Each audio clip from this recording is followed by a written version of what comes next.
Ողբերգական դեպք Բյուրեղավանում խաղահրապարակում մետաղական ծանր կոնստրուկցիան շուռեր եկել 6-ամյա երեխայի գլխին, երեխայի կյանքը փրկել չի հաջողվել։ Դեպքը տեղի է ունեցել Կոտայքի մարզի Բյուրեղավան քաղաքում հոկտեմբերի 6-ին Բյուրեղավանի առաջին B թաղամասի խաղահրապարակում մետաղական ծանր կոնստրուկցիան շուռ է եկել 6-ամյա երեխայի գլխին։ 6 օր շարունակ բժիշկները պայքարում էին արցախցի փոքրիկի կյանքի համար, ցավոք նրա կյանքը փրկել չի հաջողվել։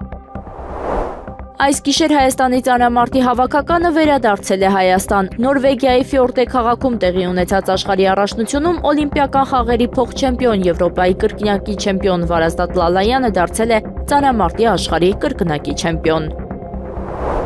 Հայաստանի ազգային հավաքականը ժամանել է Դուբլին, այս մասին հայտնել են Հայաստանի ֆուտբոլի ֆեդերացիայից։ Հոկտեմբերի 14-ին ազգային ընտրանին աշխարհի 2026 թվականի առաջնության ընտրական փուլի 4-րդ տուրում կհանդիպի Իռլանդիայի ազգային հավաքականին։ Ֆրանսիայի վարչապետ Սեբաստիան Լեկորնուն ելույթ կունենա ազգային ժողովում իր կառավարության նշանակումից 1 օր անց։ Սրա մասին RTL ռադիոկայանի եթերում հայտարարել է կառավարության խոսնակ Մոտ Բրեխոնը։ Կառավարության քաղաքականության հայտարարությունը կհրապարակվի վաղը կեսօրին։ Ժամը կհաստատվի, բայց այն հավանաբար կլինի ժամը 15:00-ին, ասել է նա։ Բրեժնը նաև ասել է, որ նույն առավոտյան կկայանա նախարարների խորհրդի առաջին նիստը նոր կաբինետի հետ, որտեղ կներկայացվի 2026 թվականի բյուջեի նախագիծը։ Կառավարության խոսնակը խոստովանել է, որ հայտարարությունից հետո նրա դեմ կարող է անվստահության քվեարկություն սկսվել։ Սակայն նա կոչ է արել նման քայլի դիմել ցանկացող խորհրդարանի անդամներին, դա անել միայն կոնկրետ օրինագծերի քննարկումից հետո։ Նա նաև ասել է, որ կառավարությանը անվստահության քվեարկությունը կհարթի ճանապարհը խորհրդարանի լուծարման համար, ինչը կխաթարի Ֆրանսիայի հեղինակությունը համաշխարհային ասպարեզում, թույլատնելով այն եւ բացասաբար անդրադառնալով Ֆրանսիայի ժողովրդի վրա։ Գազայի հատվածում ազատ արձակված առաջին 7 իսրայելցի պատանդների վիճակը բավարար է, հայտնել է պետական կան հեռարձակողը, մեկնաբանելով առևանգվածների իսրայելական ուժերին հանձնումը։ Կանի խոսքով ազատ արձակվածները կարողանում են ինքնուրույն տեղաշարժվել։ Հոկտեմբերի 13-ին Իսրայելի բանակի մամուլի ծառայությունը հաստատեց, որ զինվորականները Կարմիր խաչի աշխատակիցներից ընդունել են 7 պատանդներից բաղկացած առաջին խումբը Գազայում եւ ուղեկցել նրանց դեպի Իսրայել։ Նրանք շուտով կանցնեն նախնական բժշկական զննում, որից հետո կուղարկվեն հիվանդանոց լիարժեք զննման համար։ ԱՄՆ նախագահ Դոնալդ Թրամփը հայտարարել է, որ Վլադիմիր Պուտինի հետ կարող է քննարկել Թոմահոկ հեռահար թևավոր հրթիռների փոխանցումը Ուկրաինային։ Գուցե Պուտինին ասեմ, լսիր, եթե այս պատերազմը չկարգավորվի, ես Ուկրաինային Թոմահոկ հրթիռներ կուղարկեմ։ Այն անհավատալի զենք է եւ ունակ է ավերիչ հարվածներ հասցնել։ Եվ անկեղծ ասած, Ռուսաստանին դա պետք չէ, ասել է ԱՄՆ նախագահը։ Սպիտակ տան ղեկավարը հույս է հայտնել, որ Պուտինը կհամաձայնի ավարտել պատերազմը, հակառակ դեպքում նրա համար դա վատ կավարտվի, հավելել է Թրամփը։ Համասը հրապարակել է 20 կենդանի պատանների ցուցակը, որոնց մտադիր է ազատ արձակել Իսրայելի հետ համաձայնագրի շրջանակում։ Այս մասին հայտնում է The Times of Israel պարբերականը։ Համասի ռազմական թևը Ալ-Քասամ խումբը հրապարակել է 20 կենդանի իսրայելցի պատանների անունները, որոնք ինչպես սպասվում է շուտով ազատ կարձակվեն։ Ցուցակում ներառված են 20 պատաններ, որոնց անուններն ավելի վաղ Իսրայելին էին տրամադրվել բանակցությունների շրջանակում եւ որոնք հաստատվել են համաձայնագրի շրջանակներում ազատ արձակվելու համար։ Իսրայելական ԶԼՄ-ների տվյալներով առաջին պատանները, որոնց Համասը կազատի Գազայի հատվածի հյուսիսային հատվածից, Մատան Անգրեսն են, եղբայրներ Գալի եւ Զիվ Բերմանը, Ալոն Օհելը, Էյթան Մորը եւ Օմրի Միրանը։ Մնացած 14 կենդանի պատանները կազատվեն ավելի ուշ Գազայի տարբեր շրջաններից։ Իսրայելի իշխանությունները որոշել են ԱՄՆ նախագահ Դոնալդ Թրամփին շնորհել երկրի բարձրագույն քաղաքացիական պարգևը նախագահական պատվո մեդալը։ Այս մասին հայտարարել է Իսրայելի նախագահ Իսահակ Հերցոգի գրասենյակը։ Հայտարարության մեջ նշվում է, որ այս պարգևը ճանաչում է Թրամփի ներդրումը Գազայի հատվածում իսրայելցի պատանդների ազատ արձակման գործում։ Մրցանակի շնորհման մասին հայտարարությունը համընկնում է ամերիկացի առաջնորդի Իսրայել այցի հետ, որը սկսվել է այսօր երկուշաբթի օրը հոկտեմբերի 13-ին։ Մեդալը նրան կհանձնվի առաջիկա ամիսներին դեռևս չճշտված ժամին եւ վայրում պարզաբանել է գրասենյակը։ Նախագահ Թրամփի ժառանգությունը կհիշվի Իսրայելի պետությունում եւ հրեա ժողովրդի սերունդների համար։ Իր անխոնջ ջանքերի շնորհիվ նախագահ Թրամփը ոչ միայն օգնեց մեր սիրելիներին տուն վերադարձնել, այլև հիմք դրեց մերձավոր արևելքում անվտանգության, համագործակցության եւ խաղաղ ապագայի իրական հույսի վրա հիմնված նոր դարաշրջանի։ Ինձ համար մեծ պատիվ կլինի նրան հանձնել Իսրայելի նախագահական պատվո մեդալը։ Այս որոշումը մեկնաբանել է նախագահ Հերցոգը։ Պատվո նախագահական մեդալը Իսրայելում հիմնադրվել է հրեական պետության 9-րդ նախագահ Շիմոն Պերեսի նախաձեռնությամբ 2012 թվականին։ Եվրամիության արտաքին գործերի նախարար Կայա Կալասը հայտարարել է Կիև ժամանելու մասին, որտեղ մտադիր է քննարկել նոր զենքի մատակարարումները եւ ֆինանսական վարկերը, ինչպես նաեւ էներգետիկ ենթակառուցվածքների անվտանգությունը։ Ես այսօր Կիևում եմ ֆինանսական եւ ռազմական աջակցության վերաբերյալ բանակցությունների համար, հայտնել է նա, նշելով, որ մտադիր է նաեւ Կիևի ռեժիմի ներկայացուցիչների հետ քննարկել էներգետիկ ենթակառուցվածքների անվտանգության հարցերը։ ԱՄՆ նախագահ Դոնալդ Թրամփը հայտարարել է, որ դեռևս մտադիր է նոյեմբերի 1-ից Չինաստանի նկատմամբ 100% առևտրային մաքսատուրքեր սահմանել։ Այո, այս պահին այդպես է, մերձավոր արևելք թռչող Air Force One ինքնաթիռում լրագրողներին ասել է նա, երբ նրան հարցրել են, թե արդյոք մտադիր է Չինաստանի նկատմամբ 100%-անոց մաքսատուրքեր սահմանել։ Կտեսնենք, թե ինչ կլինի։ Միևնույն ժամանակ ամերիկացի առաջնորդը նշել է, որ մինչև այդ ամսաթիվը դեռ շատ ժամանակ կա։ Նոյեմբերի 1-ը ինձ համար հավերժություն է թվում, ասել է Սպիտակ տան ղեկավարը։ Հոկտեմբերի 10-ին Թրամփը հայտարարեց, որ Վաշինգտոնը նոյեմբերի 1-ից առաջ 100%-ով կբարձրացնի չինական ապրանքների մաքսատուրքերը, ինչպես նաև կսահմանի արտահանման վերահսկողություն ծրագրային ապահովման վրա։ Գործարար Սամվել Կարապետյանին մեղադրանք է առաջադրվել իշխանությունը յուրացնելու կամ զավթելու հրապարակային կոչեր հնչեցնելու համար։ Այս մասին լրատվամիջոցներին հայտնել են քննչական կոմիտեից։ Սամվել Կարապետյանի մեղադրանքը փոփոխվել է եւ ավելացվել իշխանական կամ ծառայողական լիազորությունները կամ դրանցով պայմանավորված ազդեցությունն օգտագործելով առանձնապես խոշոր չափերով փողերի լվացման մեղադրանքները։ Սամվել Կարապետյանի փաստաբանական խումբն արձագանքելով որոշմանը նշել է, որ քննչական մարմինը սահմանել է շարունակական ապօրինության նոր նշաձող։ Հոկտեմբերի 14-ին աշխատանքային այցով Հայաստան կժամանի ԵԱՀԿ գործող նախագահ Ֆինլանդիայի արտաքին գործերի նախարար Էլինա Վալտոնենը։ Արտաքին գործերի նախարարությունում կկայանա Հայաստանի Հանրապետության արտաքին գործերի նախարար Արարատ Միրզոյանի հետ հանդիպումը, որին կհաջորդի համատեղ մամուլի ասուլիսը։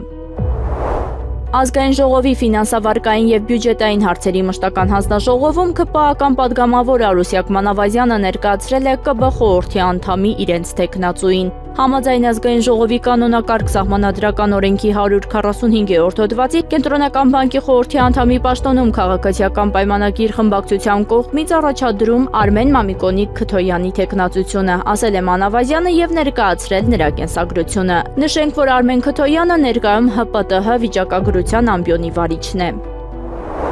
Դյումենի մարզի հայերի միության ղեկավար եւ Ռուսաստանի վաստակավոր շինարար Աբրամ Հովեյանը շնորհավորել է հայերին Երևանի 2807-ամյակի կապակցությամբ եւ հանդես եկել ուղերձով։ 2025 թվականի հոկտեմբերի 12-ին Հայաստանի մայրաքաղաք Երևանը նշում է իր հիմնադրման 2807-ամյակը։ Ավանդական քաղաքի օրը, ինչպես միշտ աշխարհով մեկցրված հայ ժողովրդի համար կդառնան ոչ միայն անկեղծ ուրախության ու իսկական, այլ ոչ թե կեղծ հպարտության առիթ, այլև հիշեցում իրենց արմատների, հայրական օջախի, հայրենիքի ու նախնիների մասին, ովքեր հնագույն ժամանակներում կառուցել են Էրեբունի բերդաքաղաքը, Արարատ լեռան ստորոտին, հեքիաթային հովտում եւ պաշտպանել են այն թշնամու հրոսակներից։ Ասվում է Դյումենի մարզի հայերի միության ղեկավար եւ Ռուսաստանի վաստակավոր շինարար Աբրամ Հովեյանի շնորհավորական ուղերձում։ Սիրելի երևանցիներ, Հայաստանի մայրաքաղաքի պատվարժան հյուրեր եւ հեռվում ապրող միլիոնավոր հայեր,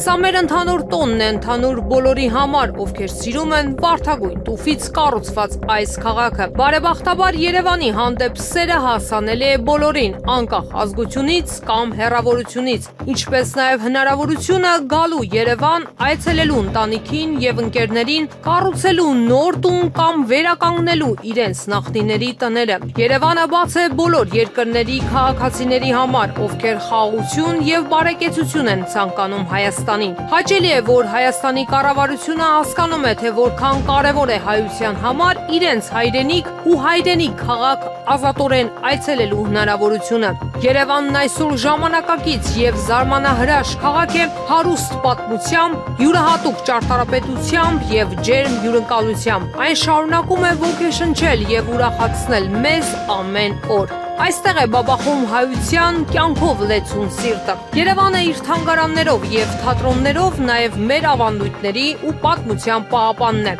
Մենք պետք է ոչ միայն սիրենք, այլև պաշտպանենք, կառուցենք եւ գեղեցկացնենք Երևանը։ Հայտնի է, որ Ռուսաստանում ապրող հայերը կենսական դեր են խաղում հայկական մեգապոլիսի տնտեսական կայունության, պահպանման, իրենց ընտանիքներին աջակցելու եւ ներդրումներ ապահովելու գործում։ Սա չպետք է մոռանալ։ Եկեք միասին հոգ տանենք մեր քաղաքի մասին, որպեսզի այն ապագա սերունդների համար մնա նույնքան գեղեցիկ եւ հյուրընկալ։ Թող այսօրը դառնա մեր քաղաքի միասնության եւ հպարտության խորհրդանիշ։ Թող որ Երևանը բարգավաճի, իսկ նրա փողոցները լցվեն ծիծաղով ու ուրախությամբ։ Տոնը շնորհավոր Երևան, ասված է ուղերձում։ Երևանի պետական համալսարանում տեղի է ունեցել կլոր սեղան նվիրված հայ-ռուսական ժամանակակից հարաբերությունների քաղաքական եւ տնտեսական ասպեկտների արդիականացման հարցեր թեմայով։ Միջոցառումը կազմակերպվել էր Երևանի պետական համալսարանի ռուսական ուսումնասիրությունների կենտրոնի եւ հաղորդակցության զարգացման ազգային հետազոտական ինստիտուտի կողմից։ Հանդիպումը վարում էին հաղորդակցության զարգացման հետազոտական ինստիտուտի փոխտնօրեն Վալենտինա Կոմլևան եւ Երևանի պետական համալսարանի ռուսական ուսումնասիրությունների կենտրոնի տնօրեն Արամ Սաֆարյանը։ Կլոր սեղանի նպատակն էր քննարկել ռուս-հայկական հարաբերությունների առջև ծառացած հիմնական միտումներն ու մարտահրավերները փոփոխվող միջազգային կարգի համատեքստում։ Միջոցառման պատվավոր հյուրերի թվում էին Հայաստանի ազգային ժողովի նախկին փոխնախագահ եւ խորհրդարանի Եվրասիական ինտեգրման հանձնաժողովի նախկին նախագահ Միքայել Մելքումյանը, ինչպես նաև Հայաստանում Ռուսաստանի դեսպանատան Ռոսոտրուդնիչեստվոյի եւ 102-րդ ռուսական ռազմաբազայի ներկայացուցիչները։ Երևանում կայացած կլոր սեղանը դարձել է ռուս-հայաստանյան հարաբերությունների ապագայի վերաբերյալ անկեղծ քննարկման հարթակ տնտեսական, քաղաքական եւ մարդկային մակարդակներում։ Հենց նման հանդիպումներն են խթանում փոխըմբռնումը, առանց որի ժամանակակից աշխարհում կայուն զարգացումն անհնար է։ Հայաստանի Հանրապետության վարչապետ Նիկոլ Փաշինյանը հոկտեմբերի 13-ին աշխատանքային այցով մեկնել է Եգիպտոսի Արաբական Հանրապետությունում։ Վարչապետը Ամերիկայի Միացյալ Նահանգների նախագահ Դոնալդ Թրամփի եւ Եգիպտոսի նախագահ Աբդել Ֆաթահ Աս-Սիսիի հրավերով Շարմ էլ-Շեյխ քաղաքում կմասնակցի Մերձավոր Արևելքի խաղաղության գագաթնաժողովին։ Հայաստանի Հանրապետության պաշտպանության նախարար Սուրեն Պապիկյանի գլխավորած պատվիրակությունն աշխատանքային այցով ժամանել է Ամերիկայի Միացյալ Նահանգներ, այս մասին հայտնել են Հայաստանի Հանրապետության պաշտպանության նախարարությունից։ ԱՄՆ նախագահի Մերձավոր Արևելքի հարցերով դեսպան Ստիվ Ուիթկովն այցելել է Գազայի հատված Իսրայելի կողմից հրադադարի համաձայնագրի պահպանումը վերահսկելու համար։ Քաղաքական գործչին ուղեկցել են ԱՄՆ կենտրոնական հրամանատարության հրամանատար ծովակալ Բրեդ Քուփերը եւ նախագահի փեսան ձեռնարկատեր Ջարեդ Քուշները։ Մենք մանրամասն տեղեկություն ստացանք անվտանգության, մարդասիրական օգնության եւ հակամարտությունների կանխարգելման ջանքերի վերաբերյալ, գրել է հատուկ դեսպանորդը։ Հոկտեմբերի 12-ին Ադրբեջանի Հանրապետության նախագահ Իլհամ Ալիևը ԱՄՆ նախագահ Դոնալդ Թրամփի եւ Եգիպտոսի նախագահ Աբդել Ֆաթահ Ալ-Սիսիի հրավերով աշխատանքային այցով ժամանել է Եգիպտոս մասնակցելու Մերձավոր Արևելքի հարցերով խաղաղության գագաթնաժողովին։ Ադրբեջանի նախագահին դիմավորել են Եգիպտոսի երիտասարդության եւ սպորտի նախարար Աշրաֆ Սուբհին եւ այլ պաշտոնյաներ։ Ավելի վաղ Axios-ի լրագրող Բարակ Ռավիդը հայտնել էր, որ Գազայում հրադադարի հարցով Եգիպտոսում կայանալիք խաղաղության գագաթնաժողովին մասնակցելու հրավեր են ստացել նաև Հայաստանն ու Իրանը։ Համասի պատանդների վերադարձից հետո Իսրայելի գլխավոր խնդիրը կլինի արմատականների թունելների ոչնչացումը Գազայում։ Այս մասին հայտնել է Իսրայելի պաշտպանության նախարար Իսրայել Կացը։ Պատանդների վերադարձից հետո Իսրայելի գլխավոր խնդիրը կլինի Գազայի հատվածում Համասի ահաբեկչական բոլոր թունելների ոչնչացումը, ինչպես անմիջականորեն Իսրայելի պաշտպանության բանակի կողմից, այնպես էլ միջազգային մեխանիզմի միջոցով, որոնք կստեղծվեն ԱՄՆ ղեկավարության կողմից ու նրա վերահսկողությամբ, նշվում է հրապարակման մեջ։ Պաղեստինյան համաշարժումը չի մասնակցելու Եգիպտոսի Շարմ էլ-Շեյխ քաղաքում կայանալիք խաղաղության գագաթնաժողովին, հաղորդում է Ֆրանս պրես գործակալությունը, հղում անելով Համասի քաղբյուրոյի անդամ Հուսամ Բադրանին։ Համասը հայտարարել է, որ չի մասնակցելու, ասվում է հայտարարության մեջ։ Բադրանի խոսքով Համասը բանակցային գործընթացին կմասնակցի Կատարի և Եգիպտոսի միջնորդների միջոցով։ Ավելի վաղ Եգիպտոսի նախագահի գրասենյակը հայտարարել էր, որ Գազայի հատվածում պատերազմը դադարեցնելու համար Եգիպտոսի Շարմ էլ-Շեյխ քաղաքում կայանալիք գագաթնաժողովը տեղի կունենա հոկտեմբերի 13-ին, որին կմասնակցեն ավելի քան 20 երկրների ղեկավարներ։ Ռուսաստանը դատապարտում է ԱՄՆ-ի հարվածները Վենեսուելայի մերձակայքում գտնվող նավերին։ Սրա մասին հայտարարել է ՄԱԿ-ում Ռուսաստանի մշտական ներկայացուցիչ Վասիլի Նեբենզյան, փոխանցում է ՌԻԱ Նովոստին։ Դիվանագետը նման հարձակումները որակել է որպես միջազգային իրավունքի և մարդու իրավունքների խախտում։ Նման գործողությունները տեղավորվում են միայն ամերիկյան բացառիկության տխրահռչակ տեսության մեջ, ըստ որի ԱՄՆ-ին կարելի է ամեն ինչ, իսկ մնացած երկրներին միայն այն, ինչ Միացյալ Նահանգները թույլ կտա նրանց, վրդովվել է մշտական ներկայացուցիչը։ ԱՄՆ նախագահ Դոնալդ Թրամփը կարծիք է հայտնել, որ Ռուսաստանի առաջնորդ Վլադիմիր Պուտինը լիովին աջակցում է Գազայի հատվածում հրադադարին, հաղորդում է ՌԻԱ Նովոստին։ Նախագահ Պուտինը լիովին աջակցում է դրան, այնպես որ ես ուրախ էի տեսնել նույնիսկ այն երկրները, որոնք անմիջականորեն ներգրավված չէին գործընթացում։ Նրանք բոլորը աջակցում են դրան, լրագրողներին ասել է Թրամփը։ Հոկտեմբերի 10-ին Երևանի ժամանակով 13:00-ին ուժի մեջ մտավ Իսրայելի և Համասի միջև Գազայի հատվածում հրադադարը։ Թրամփի միջնորդությամբ կնքված համաձայնագրի առաջին փուլի համաձայն երկու կողմերի բոլոր պատանդները կազատվեն, իսկ իսրայելական զորքերը կհեռանան համաձայնեցված գծեր։ Ազգային ժողովի քաղաքացիական պայմանագիր խմբակցության պատգամավոր Միքայել Թումասյանն ու անկախ պատգամավոր Գեգամ Նազարյանը կգործուղվեն Սանկտ Պետերբուրգ, Ռուսաստանի Դաշնություն։ Այս մասին տեղեկանում ենք Ազգային ժողովի նախագահի կարգադրությունից։ Թումասյանը Ռուսաստանի Դաշնություն կգործուղվի հոկտեմբերի 15-ից 17-ը մասնակցելու ԱՊՀ ՄԽՎ մշակույթի, տեղեկատվության, տուրիզմի և սպորտի հարցերով մշտական հանձնաժողովի նիստի աշխատանքներին։ Նազարյանը կգործուղվի հոկտեմբերի 30-ից նոյեմբերի 1-ը մասնակցելու ԱՊՀ ՄԽՎ գիտության և կրթության մշտական հանձնաժողովի նիստի աշխատանքներին։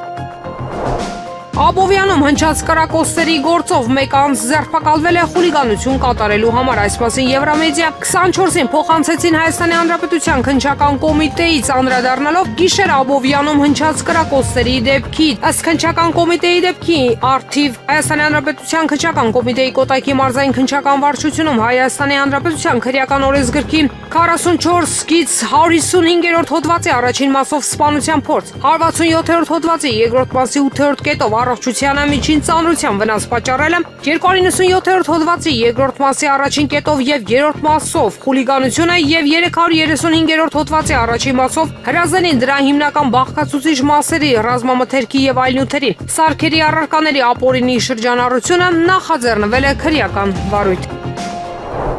Մեքսիկայի կենտրոնական և հարավային շրջաններում ջրհեղեղների և սողանքների հետևանքով ավելի քան 30 մարդ զոհվել կամ անհետ կորել է, հայտնել են մի քանի նահանգների իշխանությունները։ Մենք ունենք 8 մահ Տենանգո դե Դորիայում ևս 8-ը Զակուալտիպանում։ Սա ներկայիս թիվն է, մամուլի ասուլիսի ժամանակ ասել է Իդալգո նահանգի նահանգապետ Խուլիո Մենչակա Սալազարը։ Պուեբլա նահանգի կառավարության տվյալներով աղետը խլել է առնվազն 5 մարդու կյանք։ Ուաչինանգո մունիցիպալիտետում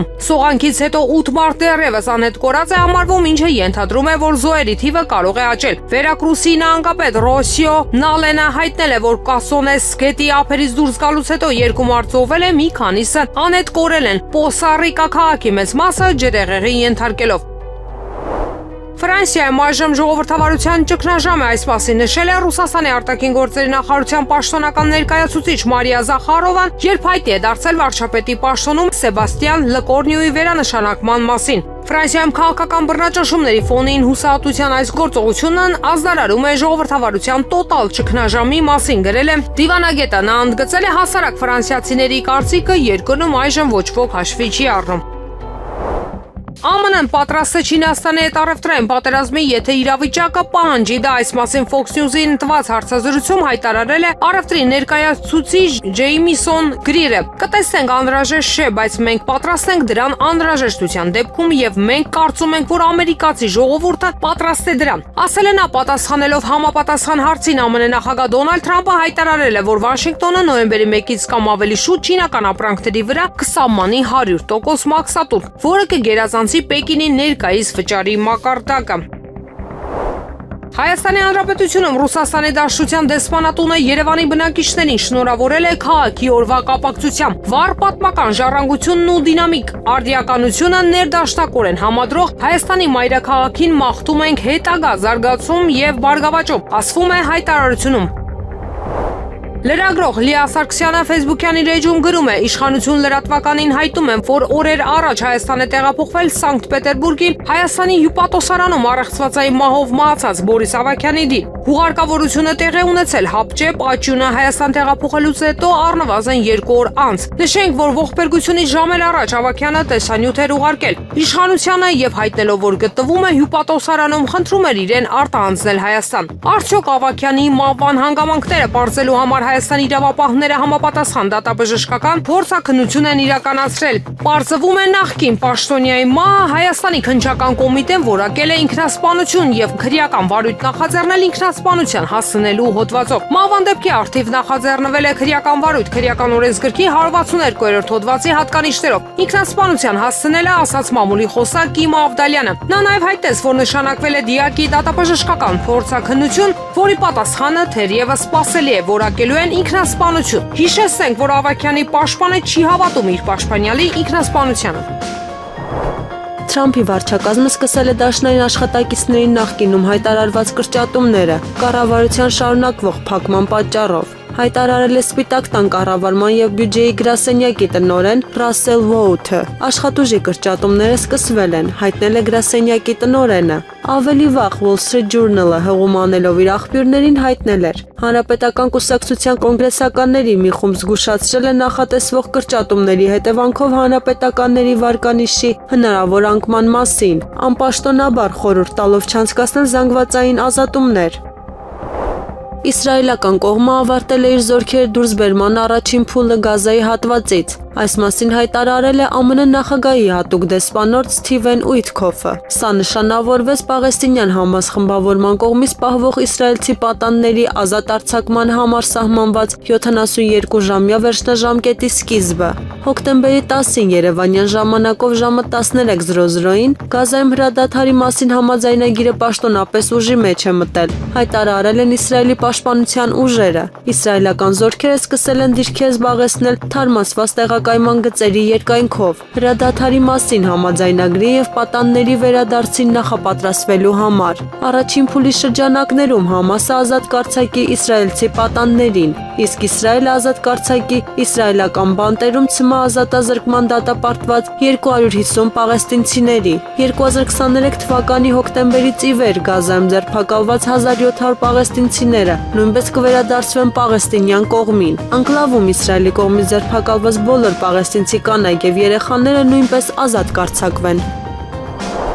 Ուկրաինան եւ Մեծ Բրիտանիան մտադիր են սկսել հակաօդային պաշտպանության որսորդական անօդաչու թռչող սարքերի համատեղ արտադրություն, որոնք նախատեսված են թափառող զինամթերքի ոչնչացման համար։ Ուրբաթ օրը հայտարարել է Մեծ Բրիտանիայի պաշտպանության նախարարությունը։ Մեծ Բրիտանիան եւ Ուկրաինան մտադիր են համատեղ մշակել նոր հակաօդային պաշտպանության անօդաչու թռչող սարք Օկտոպուս նախագծի շրջանակներում։ Սա կհանգեցնի Մեծ Բրիտանիայում ամսական հազարավոր անօդաչու թռչող սարքերի զանգված արտադրության Ուկրաինային աջակցելու համար, ասվում է պաշտպանության նախարարության հայտարարության մեջ։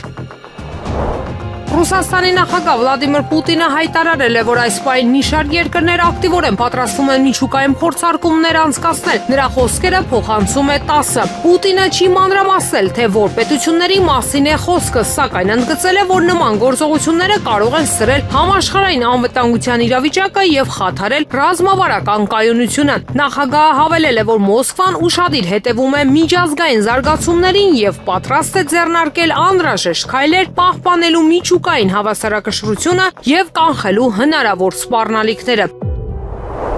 Մոտ ժամանակներս Ռուսաստանը կունենա նոր զենք, ինչպես եւ խոստացել ենք, դրա փորձարկումները հաջող են ընթանում։ Այս մասին հայտարարել է Ռուսաստանի Դաշնության նախագահ Վլադիմիր Պուտինը։ Կարծում եմ, մենք հնարավորություն կունենանք առաջիկայում հայտնել նոր զենքի մասին, ինչպես եւ խոստացել էինք, ասել է Ռուսաստանի ղեկավարը։ Նա չի մանրամասնել, ինչ զինատեսակների մասին է խոսքը, բայց ընդգծել է միջմայրցամաքային բաղադրիչի վերաբերյալ ծովում եւ օդում Ռուսաստանի սպառազինության նորություն ու արդիականությունը շատ բարձր մակարդակի վրա է։ Միջուկային զսպման մեր միջոցների նորույթն ավելի բարձր է, քան ցանկացած այլ միջուկային պետության, եւ մենք այդ ամենը զարգացնում ենք շատ ակտիվ։ Այնինչ ես ասել եմ նախկին ժամանակներում, նախկին տարիներին այդ ամենը զարգանում է, նշել է Ռուսաստանի Դաշնության նախագահ։ ԱՄՆ Սենատը մերժել է ԱՄՆ ուժերը կոնգրեսի կողմից չթույլատրված ռազմական գործողություններից դուրս բերելու մասին բանաձևի նախագիծը, հաղորդում է ՌԻԱ Նովոստին հղում անելով ԱՄՆ կոնգրեսին։ Գործակալությունը նշում է, որ բանաձևը մերժվել է 51-48 ձայների հարաբերակցությամբ։ Փաստաթուղթը Սենատ է ներկայացրել դեմոկրատ սենատորներ Թիմ Քեյնը եւ Ադամ Շիֆը։ Ի պատասխան ԱՄՆ ռազմածովային ուժերի կողմից Վենեսուելայի ափերի մոտ նավի վրա հարվածի։ Սեպտեմբերին ԱՄՆ-ն բազմիցս օգտագործել է իր զինված ուժերը Վենեսուելայի ափերի մոտ ենթադրաբար թմրանյութեր տեղափոխող նավերը ոչնչացնելու համար։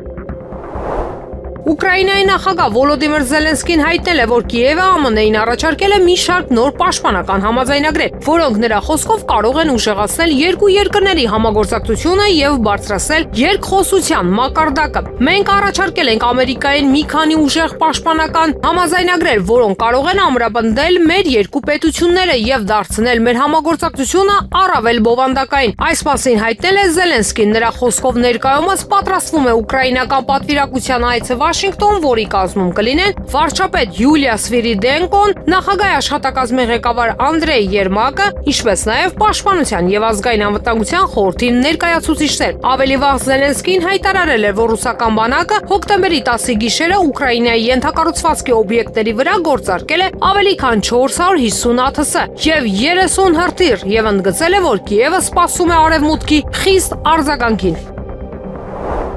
Եվրոպական հանձնաժողովը քննարկում է Ռուսաստանի կենտրոնական բանկի ակտիվների օգտագործման հարցը։ Ռուս ֆիզիկական կամ իրավաբանական անձանց ակտիվների բռնագրավման մասին խոսք չկա։ Սրա մասին ըստ ՏԱՍՍ-ի ճեպազրույցի ժամանակ հայտարարել է ԵՄ խոսնակ Բալաժ Ույվարին։ Մենք քննարկում ենք միայն ինքնիշխան ակտիվների, այսինքն Ռուսաստանի կենտրոնական բանկի եվրոպական իրավասության տակ գտնվող արգելափակված ակտիվների օգտագործման հարցը։ Սա մեր դիրքորոշումն է։ Եվրոպական հանձնաժողովը առաջարկել է սա, ինչը ներկայումս քննարկվում է։ Ասել է Ույվարին, պատասխանելով այն հարցին, թե արդյոք ԵՄ-ն քննարկում է ռուս գործընկերների ակտիվները բռնագրավելու հնարավորությունը։ Սեպտեմբերին Գերմանիայի կանցլեր Ֆրիդրիխ Մերցը առաջարկել է Ուկրաինային տրամադրել փոխհատուցման վարկ, որը ֆինանսավորվում է ռուսական արգելափակված ակտիվներից։ Նա կոչ է արել օգտագործել արդյունավետ լծակ, որը կխաթարի Ռուսաստանի նախագահի ցինիկ խաղը։ Այս գաղափարը հետաքրքրություն է առաջացրել Կիևի մոտ, չնայած որոշ եվրոպական երկրներ դեմ են եղել դրան։ Եղանակը առաջիկա օրերին հոկտեմբերի 13-ին շրջանների մեծ մասում սպասվում են տեղումներ, լեռնային առանձին շրջաններում ձնախառն անձրևի տեսքով։ Հոկտեմբերի 14-ից 17-ը սպասվում է առանց տեղումների եղանակ։ Քամին հյուսիսարևմտյան 2-ից 5 մետր վարկյան։ Հոկտեմբերի 13-ին առանձին շրջաններում սպասվում է քամուշ գնացում 17-ից 20 մետր վարկյան արագությամբ։ Օդի ջերմաստիճանը հոկտեմբերի 13-ից 3-ը կնվազի 5-ից 7 աստիճանով, այնուհետև նույնքան կբարձրանա։